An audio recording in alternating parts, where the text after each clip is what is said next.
Hi అండి. నిన్న గురువారం రోజు నేను ఉదయాన్నించి టిఫిన్ అయ్యే వరకు పనులు ఎలా చేసుకున్నాను అనేది చూపియబోతున్నాను ఈ వీడియోలో. మీకెవరికైనా నా వీడియో నచ్చితే గానీ లైక్ చేయండి, షేర్ చేయండి, తప్పకుండా కామెంట్ కూడా చేయండి. Welcome back to Sai Ramadevi. నేను మీ రమాదేవి. ఈరోజైతే నేను ఇంక ఉదయాన్నే లేచి బయట బాగా వర్షం పడిందండి మాకు ఇంటి ముందు. నేను నీళ్ళేం చల్లలేదు. ఊరికే సాంగానికట ఒక జగ్గు నీళ్ళైతే చల్లేసి ముగ్గు అయితే వేసుకుంటున్నాను. రోజు ఇంతేనండి. ముగ్గేసుకొని చక్కగా తర్వాత పనులన్నీ ఈ ముగ్గేసాను, పసుపు కుంకుమ కూడా వేసాను. ఈరోజు సాయిబాబాకి నేను పూజ చేసుకుంటాను గురువారం, అందుకనే ఇలా వేసుకుంటున్నాను. రోజు కూడా వేసుకుంటాను, పసుపు కుంకుమ అయితే వేయను. అయితే ఈ పసుపు కుంకుమ కూడా కాదండి, రంగులు.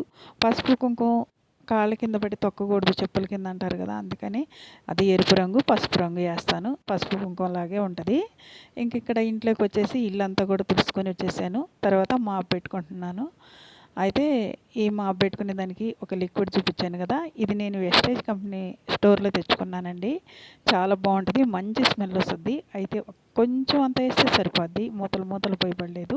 ఇలా వేసి శుభ్రంగా సోఫాల కింద, మంచాల కింద చక్కగా అన్ని రూముల్లో కూడా 2 బెడ్రూములు, కిచెను అన్నీ కూడా తడిబట్ట పెట్టుకొని వచ్చేసాను. ఇంకా తడిబట్ట పెట్టేసేసి హాల్లోకి వచ్చేసి హాల్లో కూడా శుభ్రంగా ఇట్లా పెట్టేసేసానండి.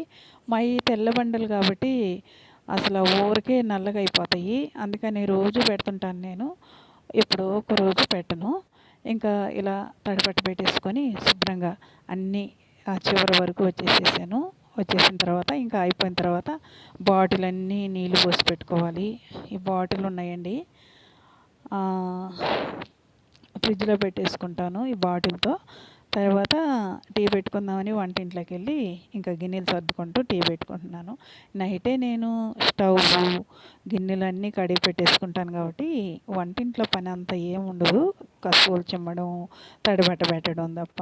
ఇంకా టీ పెట్టేసుకుంటున్నాను. మా ఆయనకి నాకు ఇద్దరికి కూడా టీ పెట్టుకున్నామండి. ఆయనకేమో టాబ్లెట్లు, నాకేమో బెల్లం వేసుకొని ఇంకా టీ పోసుకుంటున్నాము. ఇద్దరూ ఒకటేసారి నేను ఎండబెట్టి తాగొచ్చు కానీ ఇంకా మళ్ళీ స్టవ్ వెలిగించడం ఎందుకులే అని నేను ఒకటేసారి తాగేస్తానండి. ఇలా ఇద్దరం టీ తాగేసిన తర్వాత కొంచెంసేపు కూర్చొని టీ తాగుతా మాట్లాడుకుందాము. ఎందుకంటే ఉదయాన ఆ పనులన్నీ చేశాను కదా, నాకు కొంచెం నడుము నొప్పి ఉంది. కొంచెం కూర్చుంటే రిలాక్స్డ్గా ఉంటుంది, నడుము అనేది బాగుంటుంది. అందుకని కూర్చొని కొంచెంసేపు టీ అనేది తాగుతున్నాను. ఇంకా టీ తాగిన తర్వాత ఇంకా స్నానమే కాబట్టి ఇంకేం పని ఉండదు. ఇది ఇక్కడైతే నేను స్నానం చేసి వచ్చేసాను. ఇంకా పూజ చేసుకోవడానికి పూజ గదిలోకి వెళ్ళి ఇంకా పూజ గది అంతా తోడవడం, అదన్నీ పూలు, నిన్న పెట్టిన పూలన్నీ తీయడం అవన్నీ చేసుకొని వచ్చి ఇంకా సాయిబాబాకి పూజ చేసుకుంటున్నాను. ఇక్కడైతే నా దగ్గర ఎప్పుడో పోయిన వారం తెచ్చి కొన్ని పూలే ఉన్నాయి, పూజ చేసుకుంటున్నాను. ఇంకా నేను ఈరోజు అయితే 5 దీపాలు పెట్టుకుంటున్నాను. అంటే అప్పుడప్పుడు గురువారం రోజు 5 దీపాలు పెట్టి పూజ చేస్తాను. సాయిబాబాకి ఇష్టం కదా, గురువారం రోజు ఇట్లా 5 దీపాలు పెట్టి పూజ చేసుకొని హారతలు, ధూపం, దీపం అవన్నీ పెడితే కూడా బాబాగారికి ఇష్టం కాబట్టి నేను ఇలా పెట్టి ఇంకా దీపారాజన అయితే చేసుకొని మామూలు దీపాలు కూడా పెట్టాను, ఆ పక్క పెట్టుకున్నాను. తర్వాత ఇంకా శివయ్యకి అయితే మారేడు దళం పెట్టాను.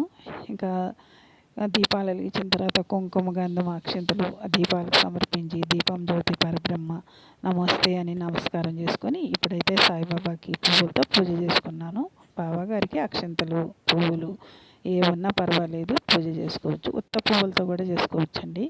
ఇలా ఓం శ్రీ సాయినాథాయ నమః అనుకుంటూ పూజ చేసుకొని చక్కగా ధూపం వేసి బాబాగారికి ఇంకా నేనైతే ఈరోజు ఉదయాన్నే దోశలు వేసాను, ఫస్టే తీసి పెట్టేసాను వేసి, ఇంకా వేసి బెల్లం పెట్టి కొంచెం ప్రసాదంగా నివేదన చేశాను. ఇంకా వినాయకుడి దగ్గర అయితే బెల్లమే పెట్టాను ప్రసాదంగా. ఇంక ఇక్కడ ధూపం వేసి హారతి ఇచ్చుకుంటున్నాను.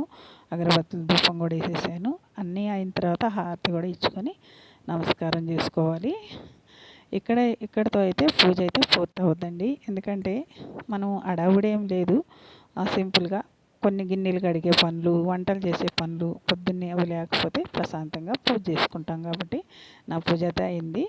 ఇప్పుడు నమస్కారం చేసుకొని ఇంకా అక్కడ పెట్టినవన్నీ తీసేసుకొని చదువుకొని తర్వాత నేను ఇంకా టిఫిన్ దగ్గరికి వెళ్ళిపోవాలి కదండి, టిఫిన్ కూడా చేసుకోవాలి. ఈరోజు నేను దోశలు వేస్తున్నాను. అందుకని కొద్దిగా చట్నీ అయితే చేయలేదు, కారం చేసినారు. మా ఆయన అయితే కారం చేశాడు. ఇంకా తర్వాత నేను కొంచెం పప్పులేసి పప్పుల పొడి చేద్దాం అనుకుంటున్నా. ఈ పుట్నాల పప్పు అండి. ఈ పొడి అయితే మిక్సీ పట్టేసేసాను. దీంట్లో కారం ఉప్పు వేయాల్సింది నేను ఉత్తగా పట్టేసి ఇప్పుడు దోశ వేసుకుంటున్నాను. ఈ దోశ మీద చల్లుకోవడానికి రోజుకో వెరైటీ. నిన్నైతే మొన్న గుడ్లు అవి వేసుకున్నాము కారం అది. ఈరోజైతే ఈ పప్పుల పొడి అయితే వేస్తున్నాను. ఇలా వేసి 2 దోశలు వేసుకున్నాను. నేనైతే 2 దోశలే తింటాం కాబట్టి 2 దోశల్లో ఒక దోశలో అయితే ఇలా కారం, ఆవకాయలో నూనె ఉంటుంది, ఆ నూనె ఇలా పప్పు పొడి వేసేసుకొని కొంచెం కాలనిచ్చి రెండో సైడ్ తిప్పబడలేదండి, పొడి వేసాం కాబట్టి ఒక సైడే బాగా రోస్ట్గా కాల్చుకోవాలి. కాల్చుకొని తీసేసుకోవాలి. అలాగే ఇంకొక దోశ కూడా వేసుకున్నాను. ఇలా ఈసారి దోశకైతే మామూలుగా కారం ఉప్పు చల్లి పైన పొడి చల్లుకున్నాను. కొంచెం ఆయిల్ వేసాను. ఆయిల్ అయితే పెద్దగా వేయబడలేదు, ఇది నాన్ స్టిక్ పెంకే, వేయకపోయినా వచ్చేస్తుంది. కాకపోతే మనం పొడులు అవి వేస్తున్నాం కాబట్టి కొంచెం ఆయిల్ వేసుకుంటే బాగుంటుంది. ఇలా వేసి తర్వాత పప్పుల పొడి ఫుల్గా వేసేసాను. ఈసారి నిండుగా వేసేసాను. చాలా బాగుందండి.